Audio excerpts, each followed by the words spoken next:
Maaseh Avot Siman Labanim. Les actes des patriarches sont un signe, c'est-à-dire sont porteurs d'enseignements pour leurs descendants. C'est un des principes de lecture midrashique du livre de Bereshit. Dans la paracha Vaishlach figure le très connu et le très mystérieux récit du combat de Yaakov avec l'ange. Pour le Midrash, l'homme qui adresse Yaakov au moment où il revient sur la terre de Canaan, après 20 ans d'exil, est l'ange tutélaire de son frère Esav, c'est-à-dire le principe spirituel dont Esav s'est fait le porteur. Ce principe spirituel, affirme le Midrash, s'est inscrit dans l'histoire à travers l'Empire romain et son prolongement, la civilisation occidentale. Nous allons partir de cet enseignement midrashique pour tenter d'une part de mieux comprendre pourquoi Yaakov est pris à partie et surtout en quoi ce récit nous parle aujourd'hui à nous, qui sommes les générations contemporaines du retour du peuple juif sur sa terre après 2000 ans d'exil.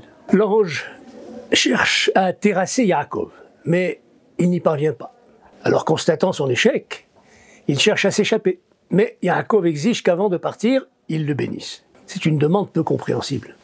Rashi explique que Yaakov a demandé à l'ange de reconnaître qu'il était fondé moralement à recevoir la bénédiction destinée par son père, Yitzhak, à Esav.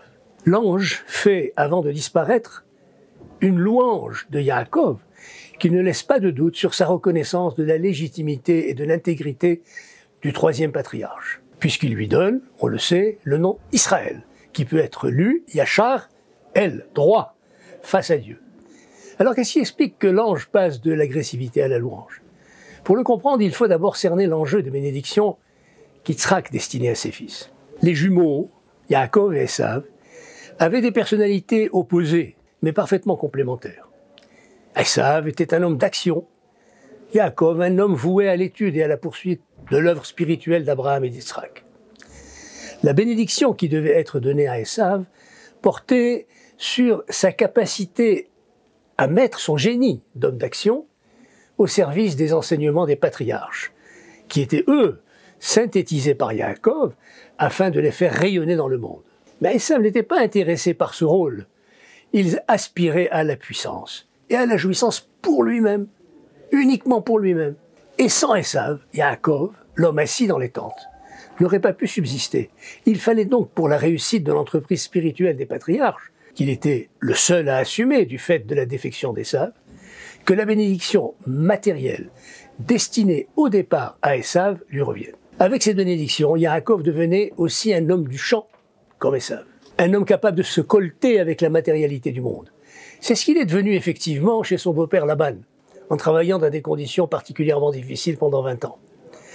Lorsque Yaakov revient à Canaan, il est en effet un homme riche et puissant.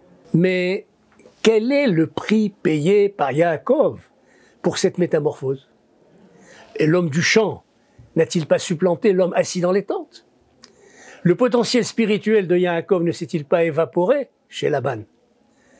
Yaakov est-il encore capable de sanctifier le monde? Si la réponse est négative, alors la bénédiction détournée par Yaakov est une usurpation.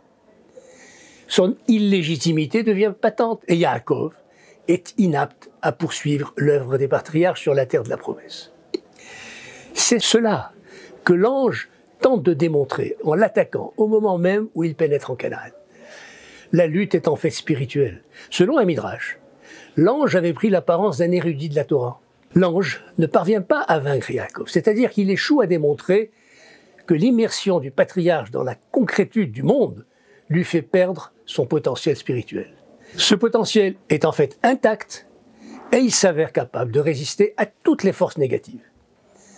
Cette capacité de résistance, de résilience de la stature spirituelle de Yaakov lui vaut le nom Israël, lutteur pour Dieu, que lui confère l'ange.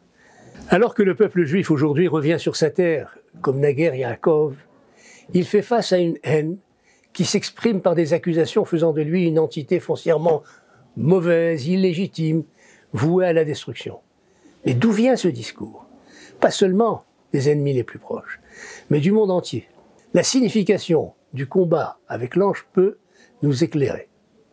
La détestation d'Israël est un fait culturel mondial dans une humanité mondialisée. c'est-à-dire entrer tout entière dans le moule de l'Occident. Or l'Occident, nous l'avons mentionné au début, est la civilisation dont le principe spirituel est précisément l'ange tutélaire d'Esav. Le retour sur la terre d'Israël nécessite la construction et le développement d'un État, c'est-à-dire d'une économie forte, de moyens de défense puissants, de structures politiques et administratives. Toutes choses qui semblent relever de la plus épaisse matérialité. Tout se passe comme si l'ange tutélaire d'Esav s'exprimait à travers cette hostilité antisioniste et sommait le peuple d'Israël de démontrer qu'en dépit de son retour comme nation souveraine dans le cadre d'un État apparemment comme les autres, il est toujours détenteur du potentiel spirituel hérité de Yaakov et qu'il reste capable de sanctifier le monde. Une démonstration sans doute difficile, comme le fut la lutte de Yaakov. Mais c'est certainement l'enjeu de l'État d'Israël moderne. Le récit biblique de la lutte avec l'ange se termine par la victoire de Yaakov. Maaseh Avot, Siman Labanim. Cela signifie que comme Yaakov de retour sur la terre d'Israël, nous saurons, nous aussi, faire cette démonstration et qu'à la fin de la lutte historique ultime que nous impose l'ange, son hostilité se transformera en louange.